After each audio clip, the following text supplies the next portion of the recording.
Lecture 4 Isobaric process.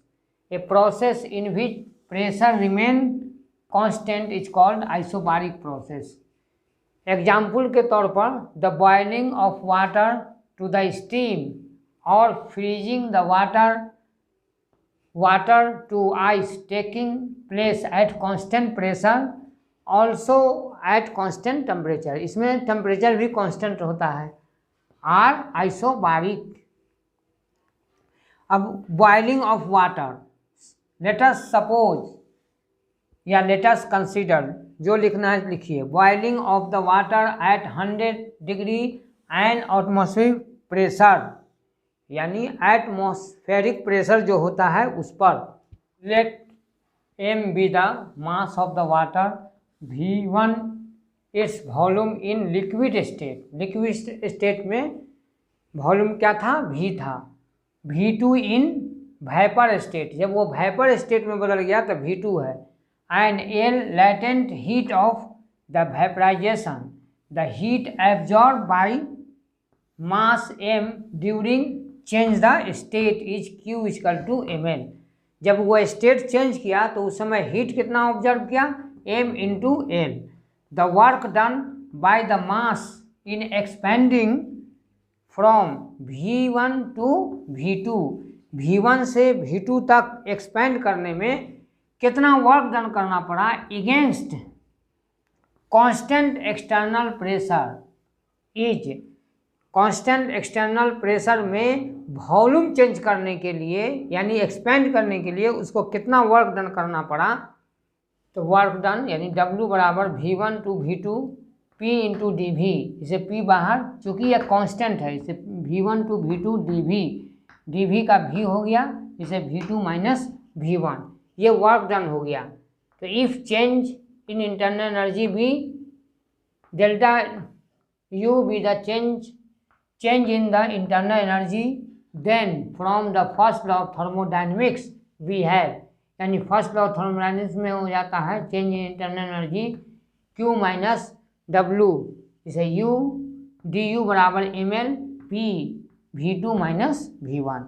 This is the expression for the change in internal expression for the system.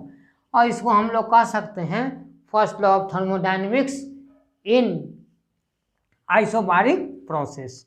अब आ जाइए, next है freezing of water.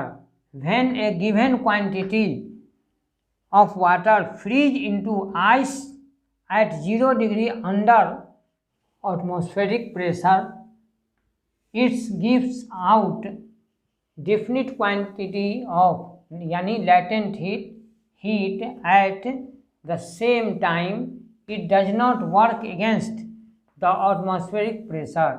We know that ice occupies the greater volume than equal to the mass of the water, that is water expand on freezing। अब आ जाइए, next है adiabatic process. A process in which heat remains constant is called adiabatic process. In other word, दूसरे शब्दों में हम लोग adiabatic को कह सकते हैं when a system passes from initial state I to final state F through a process such that no heat flow into or out of the system, then process is called adiabatic process. Such process can occur when the system is perfectly isolated from the surrounding, when the process is very rapid so that there is little time for heat flow out of the system।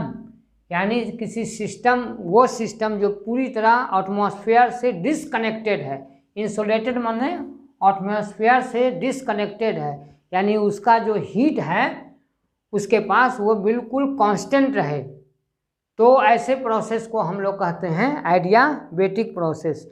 इस process में बहुत ही ये process इतना तेज़ी से होता है कि हीट का फ्लो हुआ कि नहीं हुआ ये पता नहीं चलता है, जिसके कारण से उसको भी हम उस प्रोसेस को भी हम लोग आइसोबारिक प्रोसेस, एडियाबेटिक प्रोसेस कह सकते हैं।